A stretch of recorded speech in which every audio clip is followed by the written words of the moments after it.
Alors, pendant que nous sommes debout, je vais profiter pour ne pas trop vous fatiguer. Prenons Marc chapitre 16, le verset que nous sommes en train de lire tous ces jours. C'est dans Marc chapitre 16, verset 15 jusqu'au verset 20. Marc chapitre 16, verset 15 jusqu'au verset 20. Je crois que tout le monde a sa Bible. Je souhaiterais que nous puissions lire tous ensemble. La Bible dit ceci. Puis, il leur dit, allez par tout le monde et prêchez la bonne nouvelle à toute la création. Celui qui croira et qui sera baptisé sera sauvé. Mais celui qui ne croira pas sera condamné. Voici les miracles qui accompagneront ceux qui auront cru. À mon nom, ils chasseront les démons, ils parleront les nouvelles langues. Ils saisiront des serpents, et s'ils boivent quelques breuvages mortels, ils ne leur feront point de mal. Ils imposeront les mains aux malades, et les malades seront guéris. Le Seigneur, après leur avoir parlé, fut enlevé au ciel et il s'assit à la droite de Dieu. Et ils s'en allèrent prêcher partout. Le Seigneur travaillait avec eux et confirmait la parole par les miracles qui l'accompagnaient. Si on dit qui les accompagnait. Que Dieu bénisse la lecture de sa parole. Et je vous prie de vous asseoir. Alors vous allez bénir aussi votre voisin, la personne qui est à côté de vous. Vous allez lui dire shalom, que Dieu vous bénisse. Et nous vous souhaitons une fois de plus la bienvenue dans la maison du Seigneur. Alors, je vois que nous sommes dans la joie. Amen. Nous sommes dans la joie. Amen. Il fait un peu noir. Donc, moi je n'arrive pas trop bien à bien vous voir avec les yeux ici qui est par moments un peu compliqué. Mais je crois que nous sommes ici pour la parole de Dieu. Nous sommes ici pour la parole de Dieu. Amen. Amen. Nous remercions le Seigneur pour tout ce qu'il est en train de faire parmi nous. Sa grâce, ses bontés, son amour et tout ce que nous sommes, c'est par sa bonté, c'est par sa grâce. Ses bienfaits sont tellement nombreux que nous ne pouvons les compter. Et ce soir, nous voulons continuer avec ces grands sujets et ces thèmes qui nous a été donné par le Saint-Esprit au travers de son serviteur, donc au sujet de l'évangélisation. Et ce soir, je vais prendre un angle, je vais parler sur un croyant de distinction. Le croyant de distinction ou un croyant de distinction. Et donc, je vais ajouter 1 Corinthiens chapitre 2. 1 Corinthiens chapitre 2, verset 4 et le verset jusqu'au verset 5. 1 Corinthiens chapitre 2, verset 4 jusqu'au verset 5. La Bible dit ceci. Et ma parole et ma prédication ne reposait pas sur les discours persuasifs de la sagesse, mais sur une démonstration d'esprit et de puissance, afin que votre foi fût fondée non sur la sagesse des hommes, mais sur la puissance de Dieu. Vous dites Amen? Alors, je voulais remercier le Seigneur Jésus pour sa grâce et son amour, pour la bonne santé ce soir, pour la présence de tout un chacun de nous ici, et dire aussi merci à notre pasteur qui aujourd'hui a permis à ce que nous puissions être derrière sa chaîne, et remercier tout un chacun de vous pour vos soutiens dans la prière. Alors, comme j'étais en train de dire que nous allons continuer avec ce thème de l'évangélisation. Je crois que quand nous arrivons à ce point et quand nous arrivons à ce niveau, chacun de nous comprend la grande responsabilité qui l'incombe. Chacun de nous comprend la lourde responsabilité qu'il a. Vous savez, nous allons lire le prophète en parlant de Marc 16, Marc 16, Frère Branham dit que cela ne dépend pas d'une personne, d'une catégorie de personnes, de telle ou de telle, mais Marc 16, c'est la responsabilité du croyant. Et ce soir, puisque nous sommes en train de parler d'un croyant distinctif ou d'un croyant de distinction, nous allons chacun aujourd'hui évaluer ce soir si nous sommes ces croyants de distinction ou si nous sommes des croyants tout court.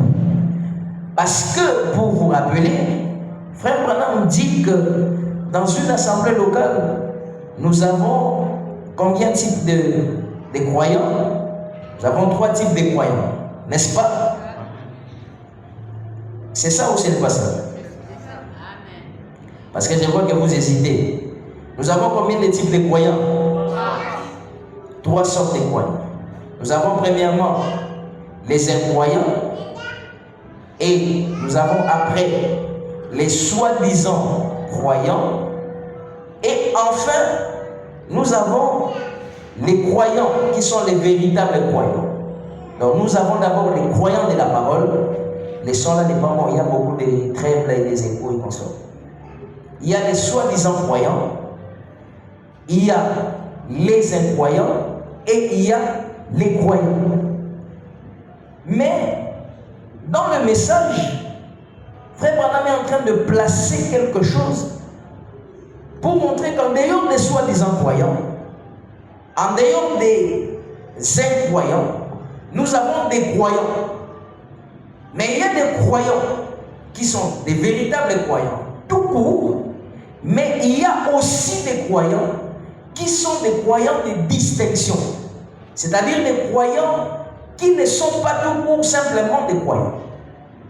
Parce qu'il y a ceux qui croient à la parole, qui croient aux citations, qui croient aux écritures, qui les mémorisent même, qui savent que le message est vrai, qui savent que la parole est vraie, qui savent que Dieu nous a envoyé un prophète et ils peuvent le témoigner, ils peuvent en parler aux autres.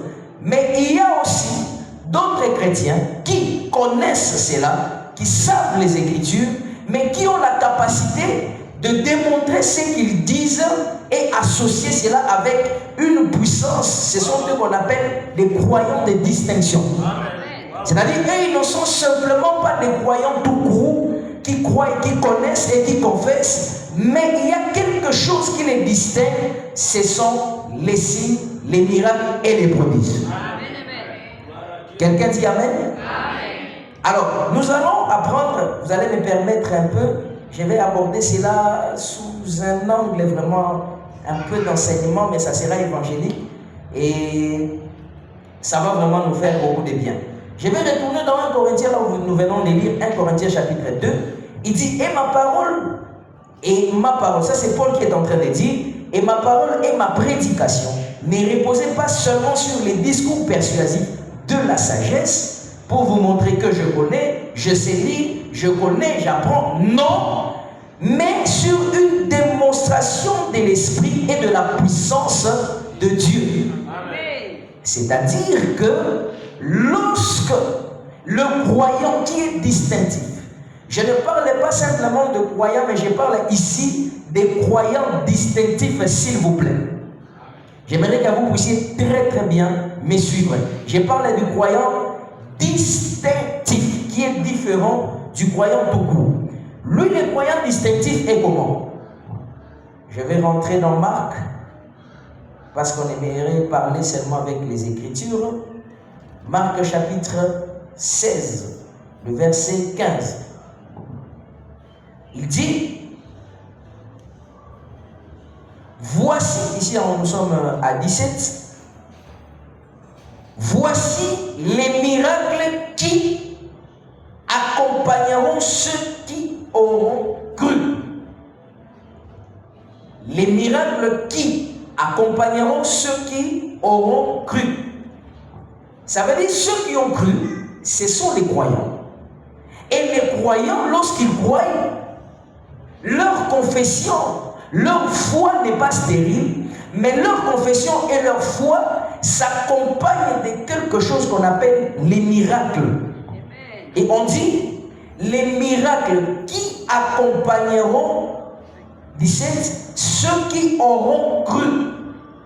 D'abord vous croyez et ensuite les miracles vous accompagnent. C'est-à-dire le miracle vient faire quoi dans la vie d'un croyant? Les miracles viennent exactement confirmer que ce croyant est vrai. Parce que Frère Branham appelle cela le signe distinctif d'un croyant. C'est-à-dire ce qu'il dit, ce qu'il proclame. On doit témoigner à qui pour démontrer l'amour. Je crois que vous suivez bien la Bible et comment il parle. La parole n'est pas venue seulement en parole, mais aussi avec la démonstration. Dans Marc, on parle des miracles et des prodiges. Mais tout ça, nous avons pris cela, des chrétiens, nous avons pris tous ces mots, on a fait de cela comme des récitations et on a mis ça dans des congélateurs. Ce sont des mots pleins de puissance, mais qui n'agissent plus. Les puissances et les prodiges. Aujourd'hui, par la grâce de Dieu, on va essayer de voir un peu en profondeur ces mots. Démontrer, accomplir des miracles et des prodiges. Pourquoi Dieu le fait? Et pourquoi Dieu permet que ça se fasse? Parce que tout simplement, la parole de Dieu étant complète, parce qu'il y a des incrédules, il y a certaines personnes dont vous apportez la parole, dont vous leur dites, dont vous leur parlez, mais ils ne croient pas. Et Dieu savait cela. Parce que c'est que le cœur de l'homme est attiré par ce qui n'est pas naturel. Le cœur de l'homme ou la vision de l'homme est attirée par ce qui est surnaturel. Maintenant, Dieu, pour confirmer sa parole, qu'est-ce qu'il fait? Il envoie des signes pour confirmer la parole que lui-même envoie. Et ces signes-là, il appelle cela les miracles. J'aimerais que vous puissiez rester vraiment là, que ça ne soit pas comme un slogan simplement. Voici les miracles qui accompagneront ceux qui auront cru. C'est-à-dire que si vous n'avez pas encore cru, c'est impossible que ces miracles puissent vous accompagner. Parce que ces miracles fonctionnent avec le domaine de la foi. Ces miracles ne fonctionnent pas avec le domaine du raisonnement et de la compréhension ou de l'accumulation des citations des Écritures.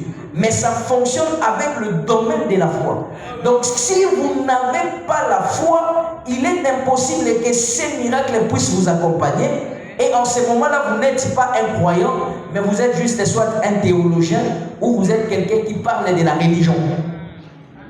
Amen. Parce que la foi met en action ces miracles. La Bible dit qu'il est impossible d'être agréable à Dieu si vous n'avez pas la foi. Sans la foi, il est impossible d'accomplir des choses de la part de Dieu. Et dans le domaine où nous sommes ici, c'est un domaine des croyants et des véritables croyants. Quand et comment vous êtes un véritable croyant ou vous êtes un croyant, c'est quand vous actionnez votre foi pour démontrer que ce qui est écrit ici est la vérité. À travers des prodiges et des miracles. Est-ce que moi aussi je peux le faire? Oui, tu peux le faire. Mais tu peux le faire quand? Lorsque tu deviens un croyant. Mais quand est-ce que maintenant ces choses peuvent s'accomplir dans ta vie? Parce qu'il y a des fois, par moment, quand on prêche comme ça, certaines personnes se disent, bon, ça c'est pour une catégorie de personnes, ça c'est pour telle ou telle autre personne, mais ça ne nous concerne pas, ça c'est pour les pasteurs, ainsi de suite. Pas du tout. J'aimerais que nous puissions commencer à lire le prophète, parce que d'ici là, le temps risque de commencer à filer. Alors, je vais vous demander de prendre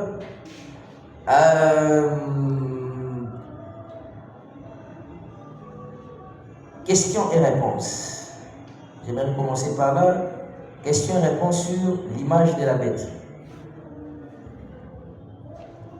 Questions et réponses sur l'image de la bête. C'est prêché le 15 mai 1954.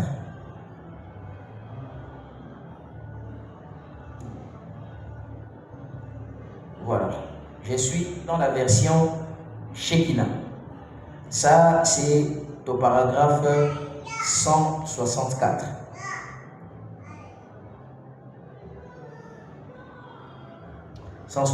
Question et réponse sur l'image de la bête. Prêché le 15/5/1954, paragraphe 164. Frère Branham dit ceci. Mais le vrai croyant ne dit rien de tel. Il dit que c'est mon Christ, mon Christ, mon Christ. Voilà la différence. Comment faites-vous cette distinction? C'est donc le Saint-Esprit qui rend témoignage de vous par des signes et des prodiges. Ici, il n'est plus question de lire, il n'est plus question de répéter. Je vais vous lire la citation. Ça dit ceci, mais les vrais croyants ne disent pas quelque chose de tel. Ces petites puissances d'organisation, ainsi de suite, comme il est dit un peu plus haut là-bas, il dit que non, c'est mon Christ, c'est mon Christ, c'est mon Christ. Voilà la différence entre les vrais croyants. On parle du vrai croyant ici. Comment faites-vous la distinction entre le vrai croyant et le croyant tout court?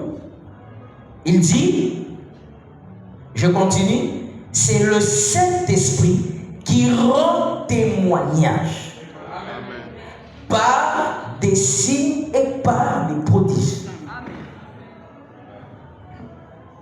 Je vais un peu voir une définition que j'ai mise ici. Qu'est-ce qu'un miracle ou qu'est-ce qu'un prodige? Un miracle, c'est une intervention surnaturelle de Dieu qui défie les lois naturelles. C'est une manifestation de la puissance divine pour accomplir quelque chose d'impossible aux yeux des hommes.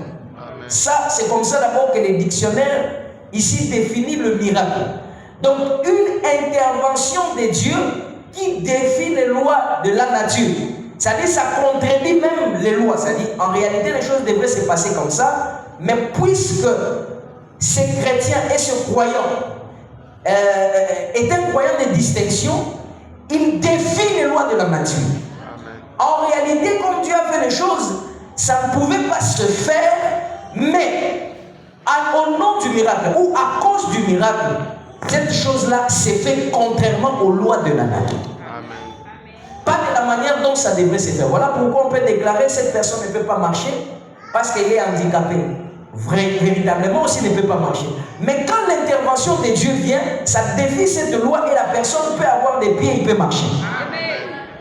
On dit selon la science que cette personne ne peut pas mettre au monde parce que. Mais quand Dieu descend et que le miracle se produit, celle qui était stérile conçoit. C'est ce qu'on appelle justement le miracle. C'est-à-dire que ça défie les lois de la nature. Les eaux peuvent être en alignement, mais quand le miracle vient, ça sépare les eaux et les gens peuvent traverser. Dieu accomplit quelque chose qui va à l'encontre de lois de la nature. Dieu a mis cela pourquoi? C'est pour amener l'homme qui est limité par les cinq sens à croire que la puissance de Dieu existe et que la puissance de Dieu est réelle. Au-delà de cette vie de 24 heures, il y a une autre vie qui dépasse celle-ci.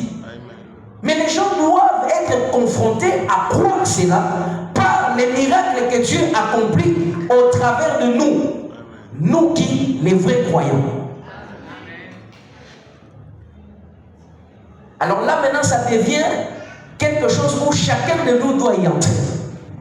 Mais maintenant, les prodiges, qu'est-ce que c'est que donc? Un prodige, contrairement à un miracle, c'est un événement surnaturel. Aussi, c'est très important. Surnaturel qui suscite de l'étonnement et de l'admiration. Il sert souvent des signes pour attirer l'attention sur un message divin. C'est-à-dire que Dieu, tel qu'il est là, certaines choses, il fait des miracles, parce qu'on parle du miracle ici. Le miracle a de l'impact physique. Ça peut se voir, c'est visible ou spirituel dans la vie d'un homme. une personne qui buvait, une personne qui n'arrivait pas à vivre la vie de la parole, qui était dans la prostitution, qui était dans beaucoup de choses. Et l'intervention de Dieu vient, cette personne-là change, devient un véritable fils de Dieu. Ça, c'est un miracle. Vous comprenez ça selon ce que je viens de dire ici. Mais maintenant, un prodige, par contre, c'est comme Dieu a un message à lancer. Je vous donne l'exemple du buisson ardent, Exode chapitre 2. Il y a l'arbre qui est en train de brûler, les buissons est en train de brûler, mais ça ne se consume pas. Ça, c'est un prodige. C'est quelque chose que, oh, mais qu'est-ce qui se passe là? Ça, c'est un spectacle que Dieu est en train de faire.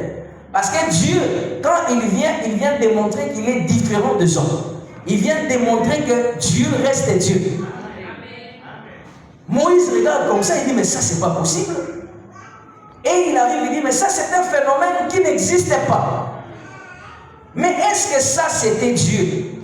Oui, c'était Dieu, mais la chose là n'était pas Dieu. Mais Dieu était caché derrière ces prodiges pour montrer qu'il est Dieu. Et quand Moïse s'est approché, vous connaissez la suite. Dieu descend dans le mont Sinaï. Vous savez ce qui s'est passé dans le mont Sinaï? Dieu est descendu, mais il n'est pas descendu comme une personne ordinaire. C'était plus que même, je ne sais quoi. Quel bruit, quel spectacle. C'était pour démontrer la grandeur de Dieu. Frère, un chrétien qui est un chrétien de distinction, quand il invoque son Dieu, il dit, Seigneur, je n'ai pas besoin du miracle maintenant, je veux un prodigue. Quelque chose qui peut montrer à ces gens que moi je te sers. Dieu va l'accomplir.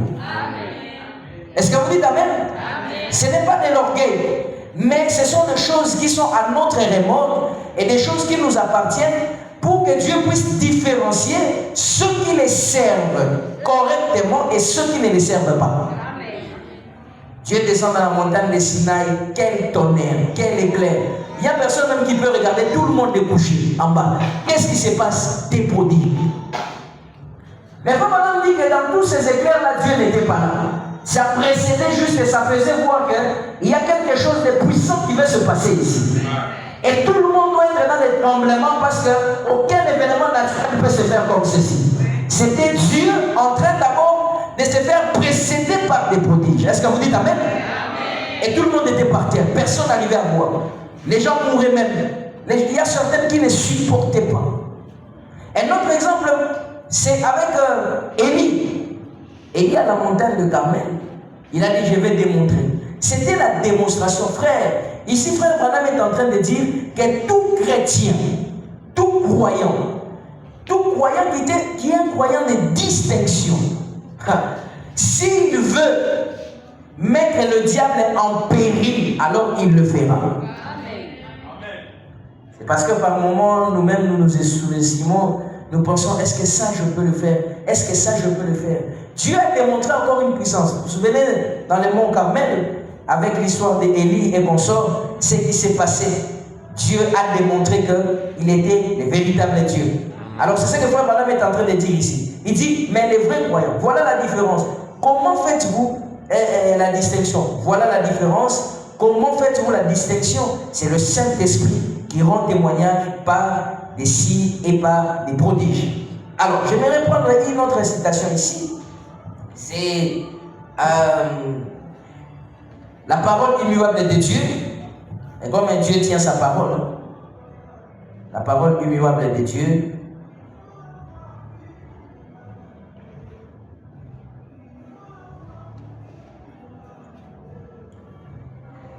La parole immuable de Dieu. Où Dieu tient sa parole. C'est où? C'est au paragraphe 50, version Shekinah Publication.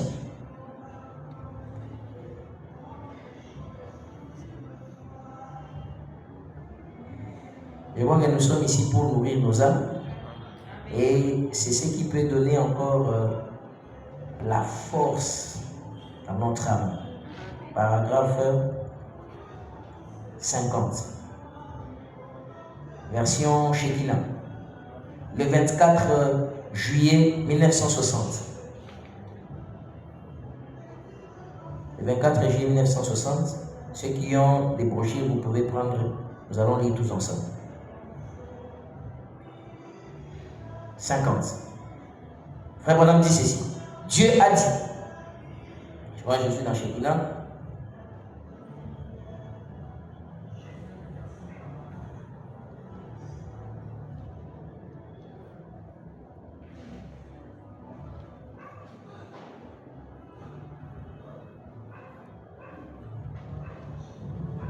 Voilà. Je suis la 50.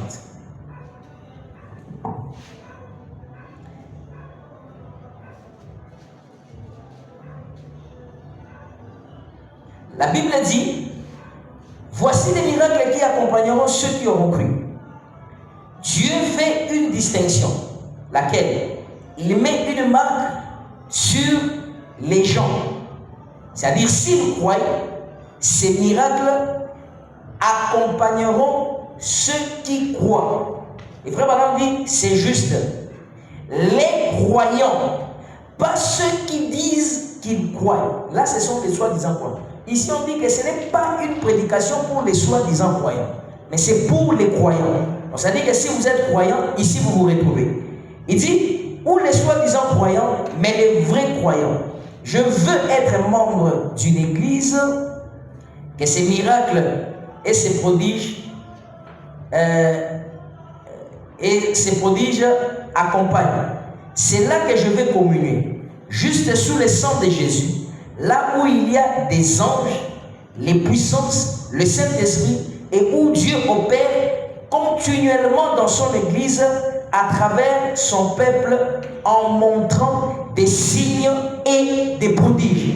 Frère Branham dit que c'est là où je veux communier. Ça veut dire que quand on parle de ces choses, Frère Branham dit, les gens qui croient, ils disent que le temps des miracles est passé, Dieu ainsi de suite, une puissance ainsi de suite. Non, Frère Branham dit, je répète, il dit que c'est là que je veux communier, juste sous le sang de Jésus-Christ, là où il y a des anges, là où il y a les puissances.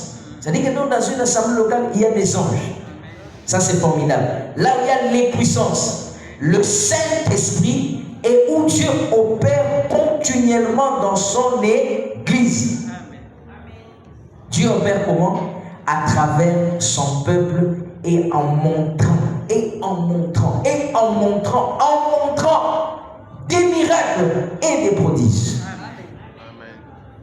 J'insiste pour dire que ce n'est pas pour une catégorie de personnes.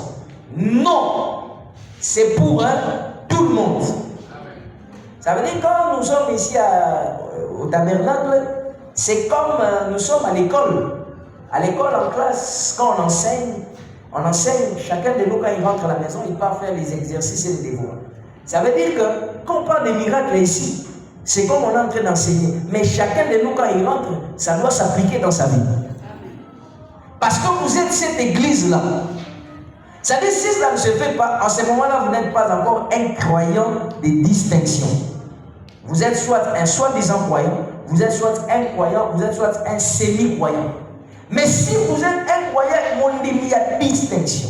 On parle ici de croyants de distinction.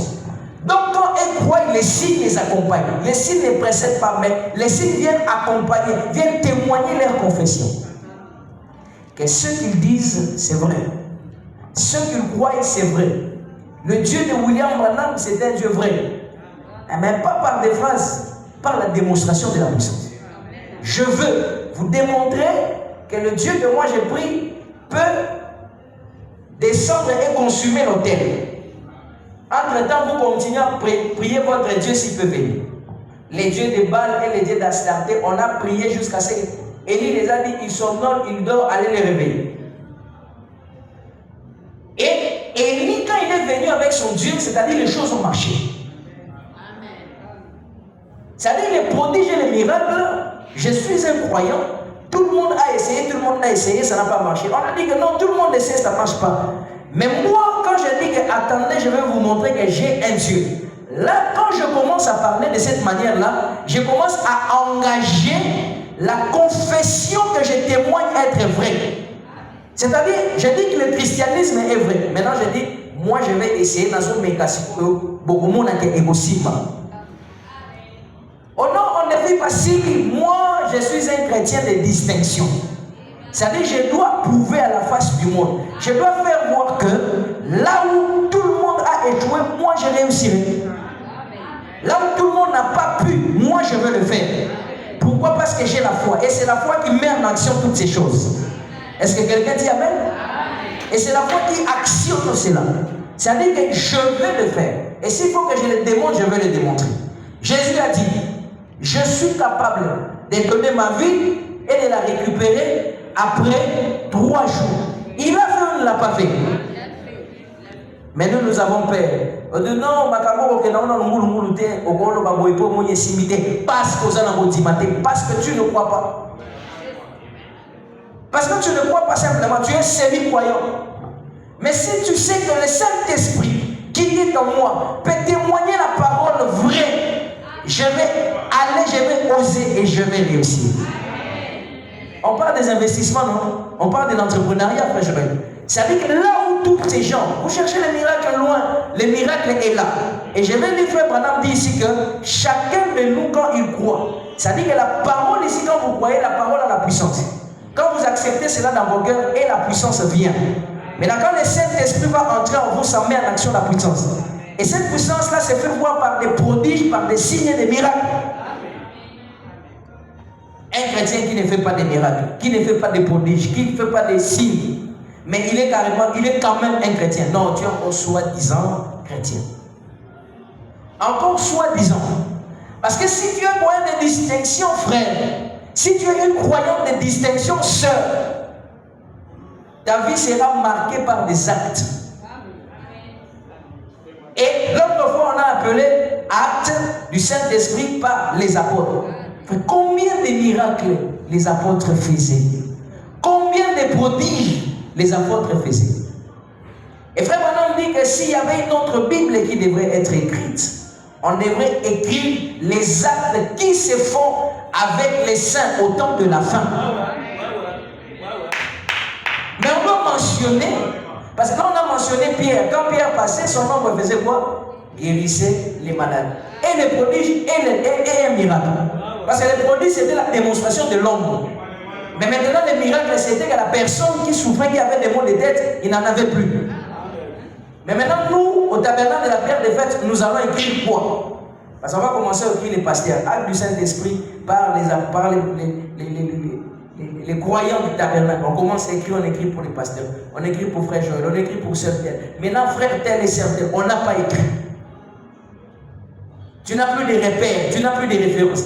Ici, c'est un domaine de confrontation.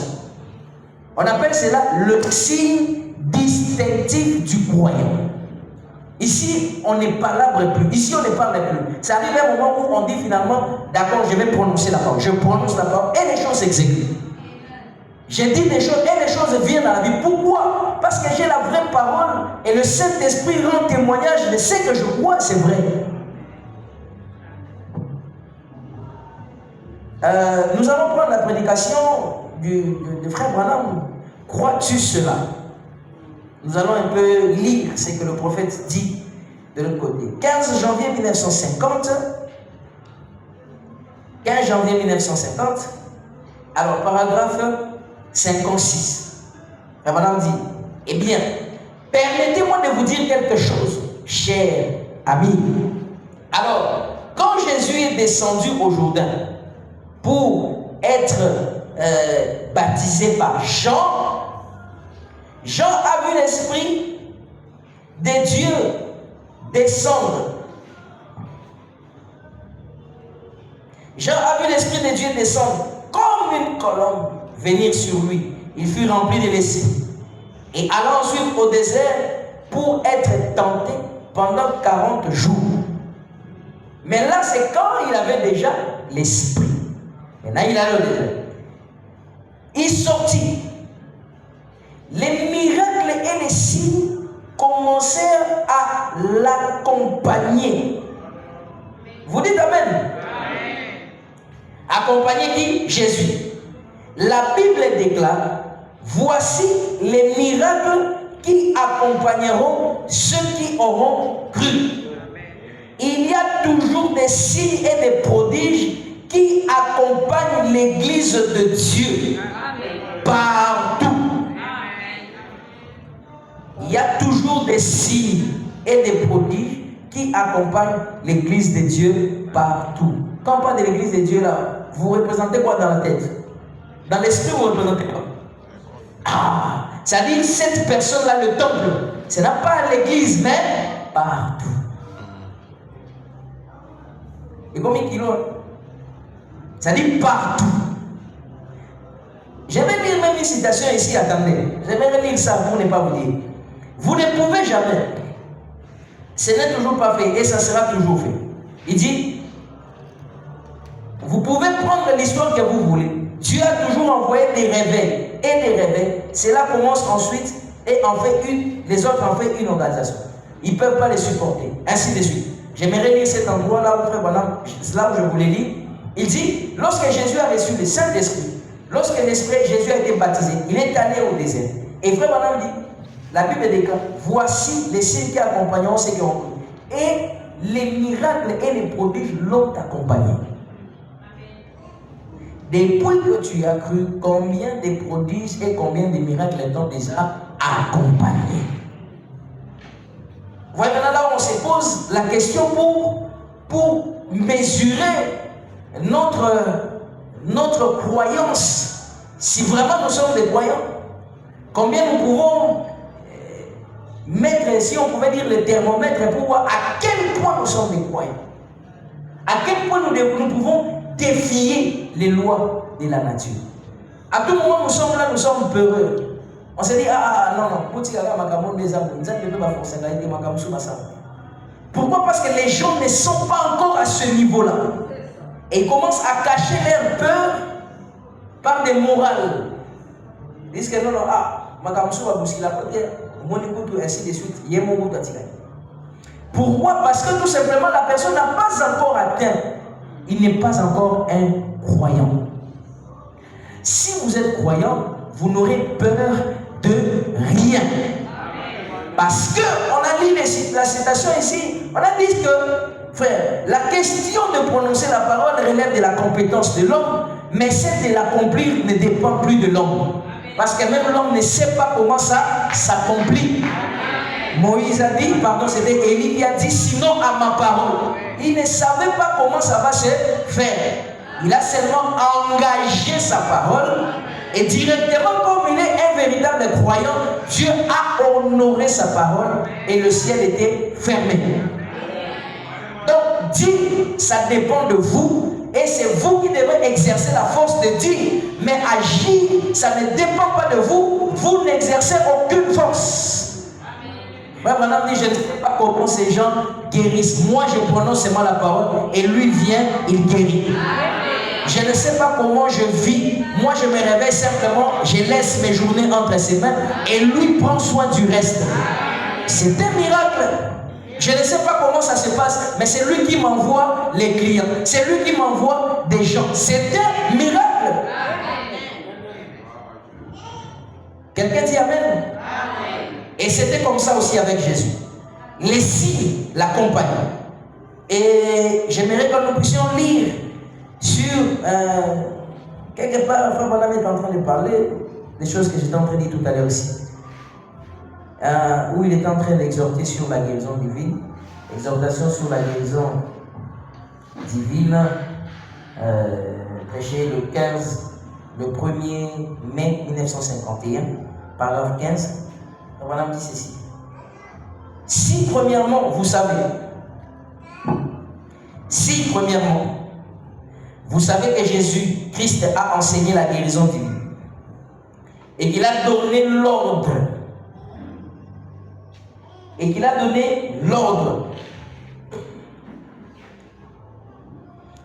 à l'Église d'exercer cela jusqu'à son retour, donc d'exercer. Je vois que vous êtes en train de bien suivre ces verbes-là que Frère Branham utilise, d'exercer jusqu'à son retour. Alors vous verrez que c'est cela. Il a dit, Allez par tout le monde et prêchez la bonne nouvelle. Voici les miracles qui accompagneront ceux qui auront cru. En d'autres termes, ceux qui ont la foi. Ceux qui auront cru. Pourquoi? Frère Branham lui-même pose la question. Pourquoi? Ils imposeront les mains aux malades et les malades seront guéris. Amen. Eh bien, ce sont ces dernières, il dit, ça ce sont ces dernières paroles. Et il fit enlever au ciel, il dit, allez par tout le monde et prêchez la bonne nouvelle. Et la bonne nouvelle n'est jamais venue en parole seulement, mais avec la puissance et la démonstration du Saint-Esprit. Et la puissance et la démonstration du Saint-Esprit. Je continue d'abord. Voyez-vous, c'est donc pour démontrer la puissance du Saint-Esprit dans nos vies. Chacun de nous, ici ça devient encore plus pertinent. Il dit, c'est donc pour démontrer la puissance du Saint-Esprit dans nos vies. Chacun de nous maintenant en agissant sur base de notre foi en Dieu pour la guérison divine, ainsi donc autre chose, les bénédictions rédemptrices et ainsi de suite. La puissance, c'est la dynamique. La puissance, c'est le pouvoir. La puissance met en action. On ne peut pas parler de puissance et on dit qu'un véhicule, c'est un véhicule qui est puissant ou c'est un véhicule qui file très vite, mais le véhicule est toujours là. Mais on dit, bon, démarrer le véhicule que ça marche. Les véhicules ne marchent pas. Mais quelqu'un fait beaucoup de commentaires. Il dit non, ce véhicule ici, c'est autant de vitesse, c'est autant de chevaux. Mais pour démarrer à mon équilibre, Moutou que démarrer. Ceux qui démarrer, on va monter bâtir montagne et quitter. Mais comment Moutou que vous avez ils ont la vitesse à ma casse? La vitesse là, c'est la puissance dont nous sommes en train de parler. C'est-à-dire un chrétien ne peut pas dire que nous sommes là. Tous les frères, tous les bandits, tous les chrétiens. Mais on lui dit, avance un peu, monte un peu, démontre la puissance, incapable. Prononce la parole, incapable. Dis quelque chose, incapable. Il dit non, le temps viendra, ça viendra frère, ça viendra frère.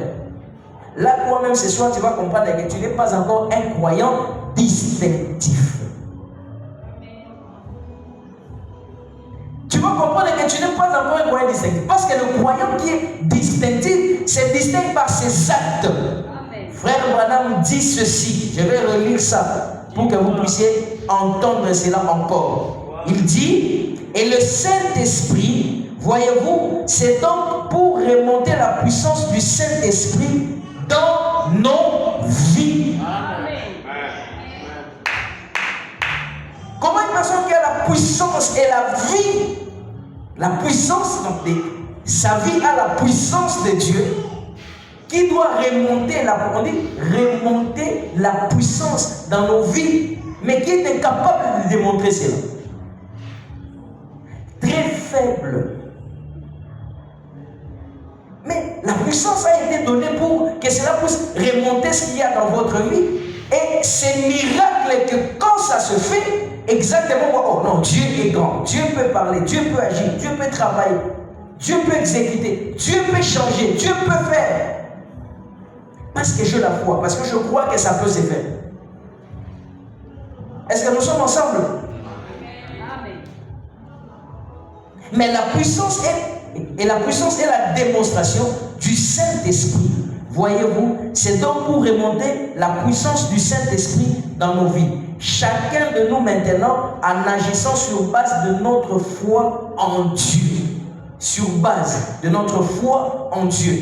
Sur base de notre foi en Dieu. Et cela s'accomplit. Je ne sais pas si vous suivez comment Frère Branham est en train d'acheminer de faire la continuité des mots, mais avec la puissance et la démonstration du Saint-Esprit. Comment ça se démontre? Voyez-vous, c'est pour démontrer la puissance du Saint-Esprit dans nos vies et non pour démontrer la puissance du Saint-Esprit au tabernacle. Non, ce n'est pas ça. C'est dans nos vies. Vous dites Amen? Alors,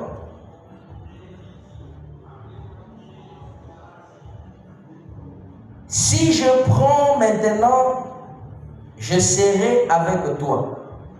Là, maintenant c'est un ordre. Là, c'est maintenant un ordre. Vous savez, lorsqu'on prend la communion, nous lisons toujours que Frère Branham dit que le souper du Seigneur, c'est un symbole, c'est tout ce qu'on dit là, mais on dit aussi c'est un ordre. Maintenant, Marc 16 aussi, c'est un ordre. Vous voulez qu'on puisse lire ça ici? Allons les lire. Je serai avec toi comme j'étais avec Moïse. Ah, Frère Branham, c'est aussi un ordre. Oui, c'est aussi un ordre. Donc, c'est-à-dire, si c'est un ordre, celui qui n'exécute pas ça, on va l'amener mandat d'arrêt, mandat d'amener, on vous met en cachot. On vous met en prison. Alors que chacun de nous maintenant doit aujourd'hui savoir que ça c'est un ordre. Qui que vous soyez. Je vais lire. Prêché le 3 mai 1951. 5 mois c'est mai. Le 3 mai 1951. Paragraphe 16. Yogasco Moussabondé dans Zoba. Frère Branham est très merveilleux et très profond. Merci pour ceux qui lisent et pour prendre des notes, parce que vous allez ruminer ça quand vous serez dans vos vies. Eh bien, lors de sa première bataille contre Satan, en principe, écoutez attentivement maintenant, en principe, il a vaincu Satan ainsi que toutes ses puissances par la parole de Dieu, la parole écrite de Dieu. Comment? Ce n'était pas qu'il lui montrait. Non, il ne lui montrait pas comme ça. Regardez. Ce n'est pas qu'il, pour réussir Satan, il lui montrait des histoires. Il dit quand il montre comme ça, Satan tombe. Il montre comme ça, Satan tombe. Ça c'est comme un magicien, c'est la magie. Non. Il lui montre comme ça, Satan tombe. Non, mais comment Satan a été vaincu? Suivez. Il dit, eh bien, lors de sa première bataille contre Satan, en principe, écoutez attentivement, il a vaincu Satan ainsi que toutes ses puissances par la parole de Dieu, la parole écrite de Dieu. Écrite, oh, eh bien, nos frères ici que voici, qui sont sur des champs d'émission, ce soir en train de prier pour les malades, ce qu'ils font, ce sont des ministres. Chaque ministre ici présent, chaque ministre qui croit la parole de Dieu peut commencer une campagne de guérison. Et il en a le droit. C'est tout à fait vrai. Si vous vous sentez conduit, allez-y. Et en effet, c'est comme ça, amis. Vous direz, suis-je sûr d'être dans le vrai frère Branham? N'allez pas parce que je vous l'ai dit, mais je vais vous donner les ordres généraux. On appelle ça les ordres généraux. J'ai beaucoup aimé ça. Il dit, je vais vous donner les ordres généraux. Donnez pas le quartier général. Vous connaissez le quartier général? C'est la Bible, la parole des yeux. Les ordres généraux donnés par le quartier, dans le quartier général, ça disait quoi? Ça disait ceci: allez par tout le monde, prêcher la bonne nouvelle à toute la création. Maintenant, Frère Branham pose la question: est-ce vrai? Celui qui croira et qui sera baptisé sera sauvé. Et celui qui ne croira pas sera condamné. Et voici les miracles qui accompagneront ceux qui auront cru. Ils imposeront les mains aux malades et les malades seront guéris. Chaque enfant de Dieu qui est appelé, chaque ministre qui est ordonné de Dieu a le droit de tirer une campagne de guérison s'il le veut et aller de l'avant, frère. Je ne vous condamne pas. Donc ça dit ici, ça ça devient question des ordres, on ne siffle plus les gens. Frère Joël, c'est un ordre. J'aimerais que tu dises à ton voisin, dis-lui que c'est un ordre. Dis à ton voisin que c'est un ordre. Ça, ici, la condition, ça devient que c'est un ordre. Vous devez aller partout. Ah, mais ça, c'est un devoir. Ça dit quand vous quittez ici, vous rentrez à la maison là-bas, vous partez évangéliser. Vous dites à quelqu'un que frère, tu nous as visité en cet âge, le message est vrai. Regarde. Mais qu'est-ce qui va me montrer que le message ici est vrai? Tu lui dis, attends, je vais te montrer que le Dieu de William Branham est vivant. Quel est le problème qu'il y a dans votre maison? Appelle-moi, je vais résoudre. Toi, tu vas résoudre, je vais résoudre. Amen. Mais c'est un ordre. Ça veut dire que si vous ne l'avez pas encore fait, faites-le à partir de cet instant. Amen. Dieu a envoyé sa parole pour qu'on puisse vivre cette parole. Est-ce que quelqu'un dit Amen? Amen. C'est un ordre. Ce n'est plus question. Maintenant, quand on va, si on est à l'école, les dimanches prochains, quand on va venir, non, les jeudis, quand on va venir, chacun maintenant dit que non, voilà, moi, ce que j'ai fait. Voilà ce que moi j'ai démontré. Voilà ce que moi j'ai fait. Voilà comment ça se passait. Parce que c'est un ordre. Et Frère Branham dit que pourquoi Jésus-Christ a donné cet ordre ici. Vous savez, parce que je crois que c'est le frère Pressier qui avait lu cette écriture-là. C'est parce que le message que nous avons reçu ici, c'est un message d'urgence. C'est un message urgent. C'est-à-dire que ce n'est pas quelqu'un qui croit comme ça, il se balade, il fait ce qu'il veut, il pense ce qu'il pense, il sort, il entre. Non, ce n'est pas comme ça. C'est parce que le message est urgent. Le message que nous avons, c'est un message urgent. Et ça nécessite que nous puissions accomplir chaque chose de manière très urgente. Ici, si nous prenons la seule vraie église. La seule vraie église. Donc ici, nous avons compris que c'est un ordre. Chacun de nous doit exercer cela. Chacun de nous doit manifester cela. Chacun de nous doit vivre cela. Maintenant, si nous prenons la prédication, la seule vraie église vivante. La seule vraie église vivante. Prêchez donc le 27 juillet. Merci. Prêchez donc le 27 juillet 1951. Frère Branham dit ceci. Or, beaucoup de gens professent qu'ils croient. Pardon? Paragraphe 19. Beaucoup de gens professent qu'ils croient. Frère, le problème, ce n'est pas le problème des prophéties. Le problème ici, nous avons mis l'accélérateur sur la mécanique à plusieurs reprises. Maintenant, nous parlons de la dynamique. On a besoin de croyants qui peuvent allumer les feux, allumer la lumière et la lumière s'allume. Vous êtes les sels de ce monde. Si les sels perdent sa saveur, avec quoi? La lumière. Donc c'est-à-dire que vous, tel que vous êtes là, vous êtes une lumière.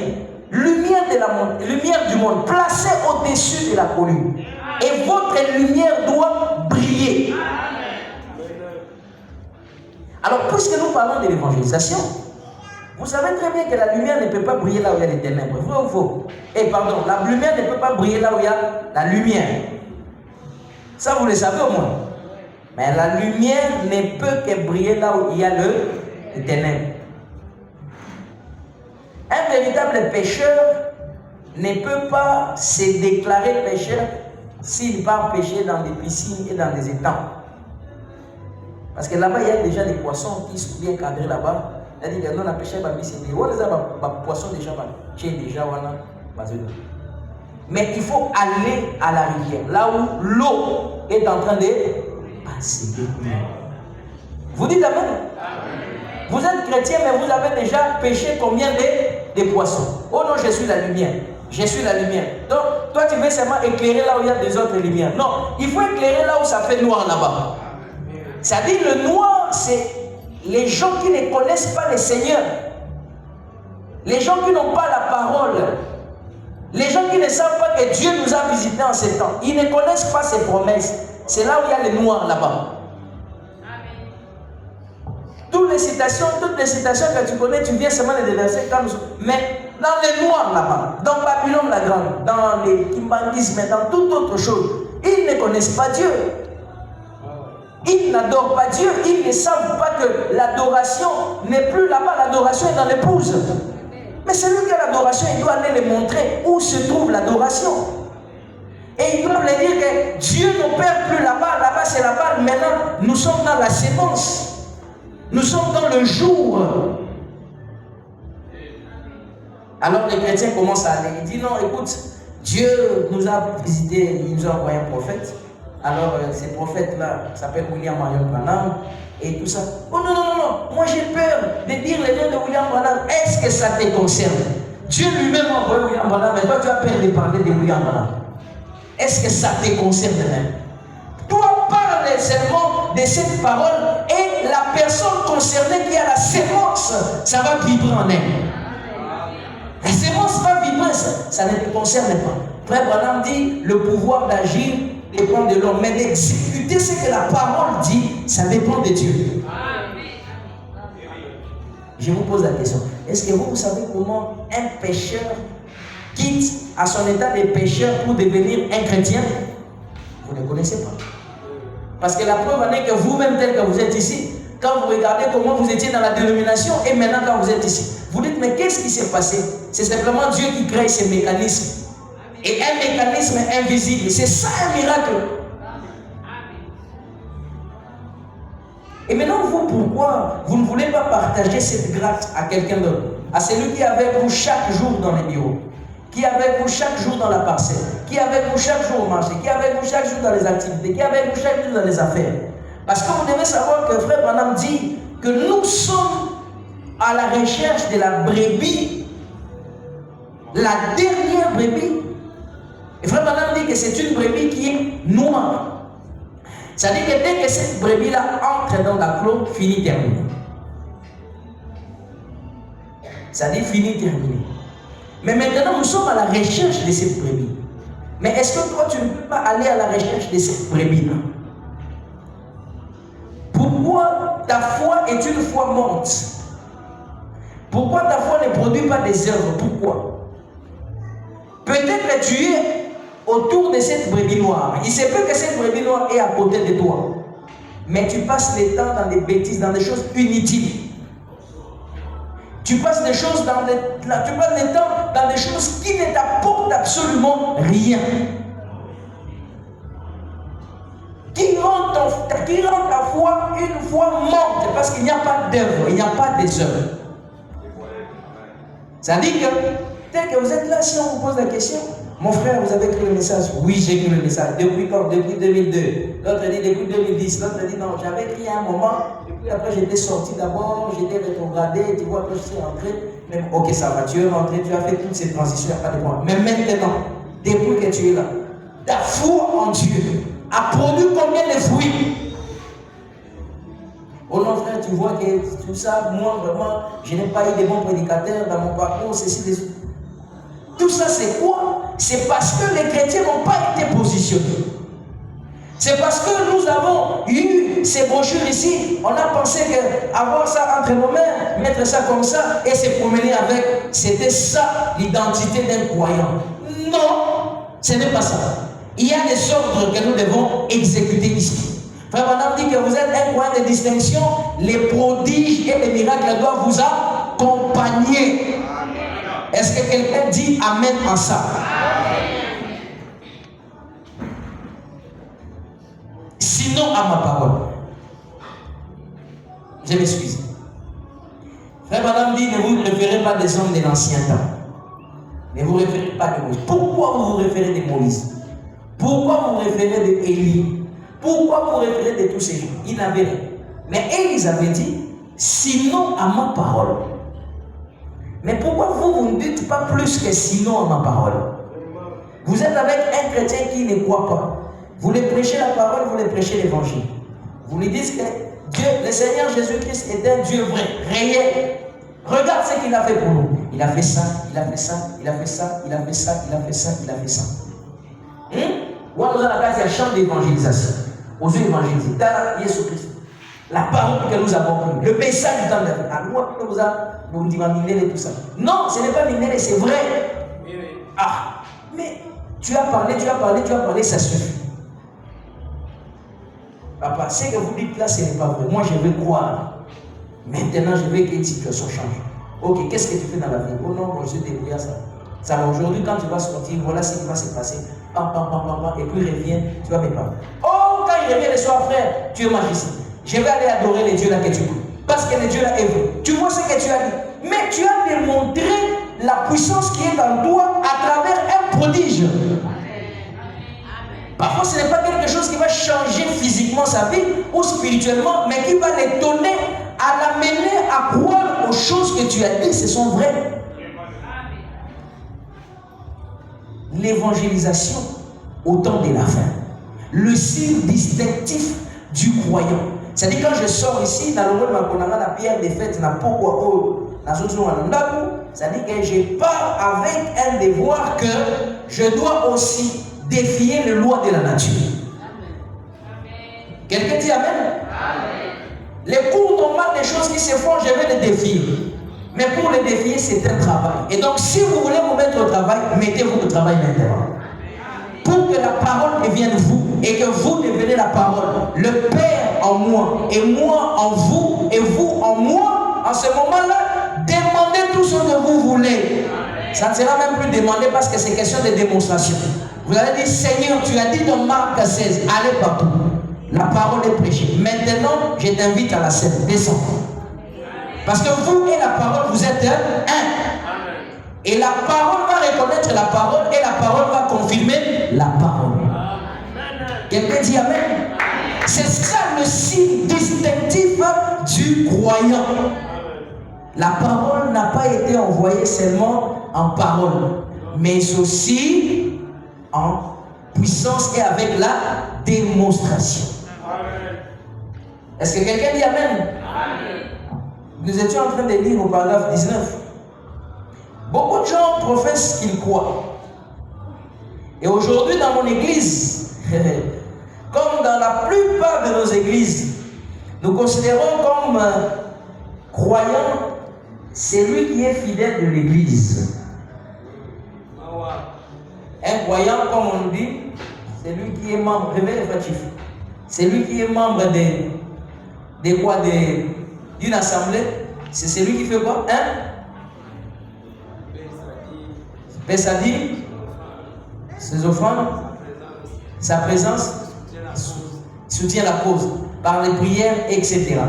C'est lui-là un croyant. C'est ce que nous connaissons, non? Si vous avez vu qu'à Némona, nous avons la Bible, nous avons la branchine, et si nous avons dit voilà, nous avons. Et pour le pasteur, il y a une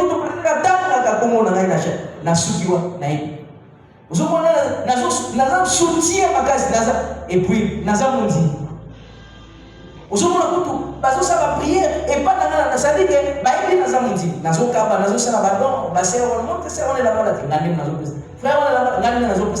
dit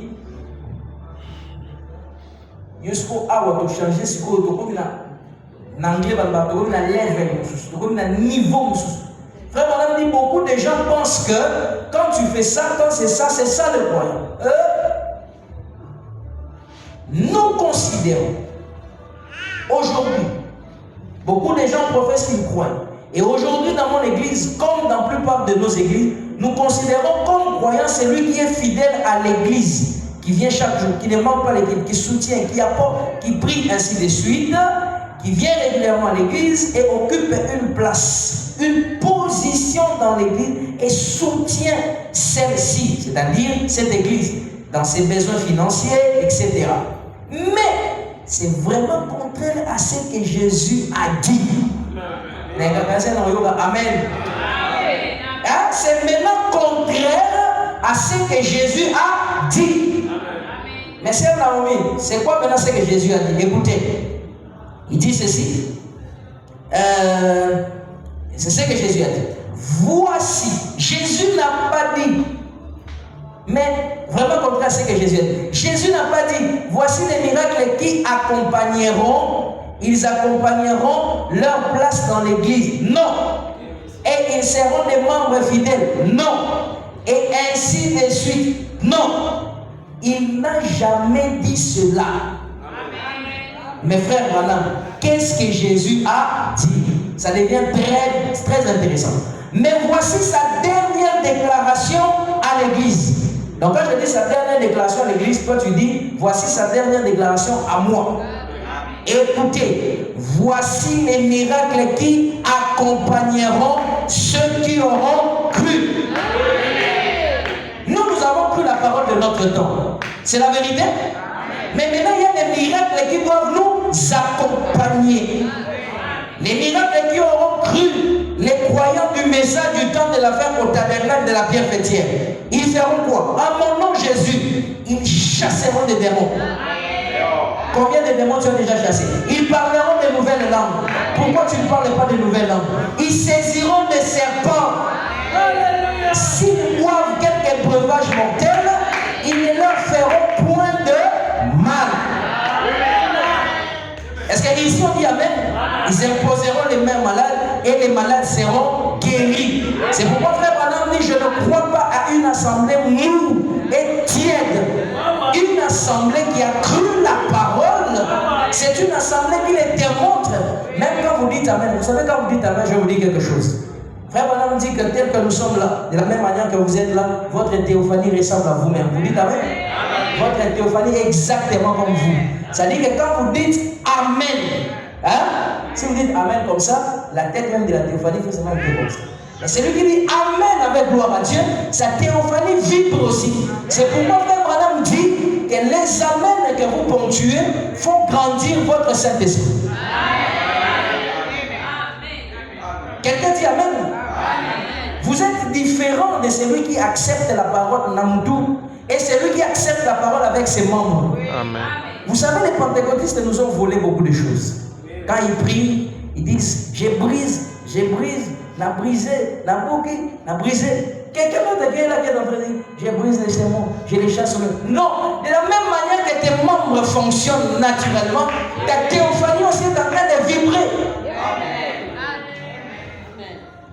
La parole que nous avons reçue n'est pas une parole de timidité. Ça, moi aussi, je ne crois pas en ça. Parce que frère Branham dit que le message, c'est le vin nouveau. Tout le monde qui prend le vin, même s'il n'a jamais bu, ça change sa nature. Pour cet instant-là, ça lui donne une autre position. C'est pourquoi quelqu'un peut dire Amen. Mais vous dites de nature, il est timide. Non, il est dit sous le contrôle du vin. Parce qu'on l'a exposé devant le soleil. Or, le soleil, c'est la parole de Dieu. Le soleil de la justice. Quand ça vient, ça fait germer toutes les semences qui sont sur la terre. Et c'est vraiment une autre personne. Quand on proclame les mystères, qu'on parle de la parole, même si c'est une personne timide, mais il sent que cette voix les ressemble. Il dit non, ça ne peut pas me laisser timide. Et je dois jubiler, je dois pousser les cris, je dois dire Amen, je dois dire Amen, je dois dire merci Seigneur. Parce que ce qu'on dit là, c'est en moi. Ce sont des ordres. Ah, il est 19h17. Bon, nous allons aussi prier. Je voulais lire 2-3 citations qui restent ici. Mais nous allons quand même avoir le temps aussi de la prière. Que le Seigneur vous bénisse. Nous avons fini pour aujourd'hui.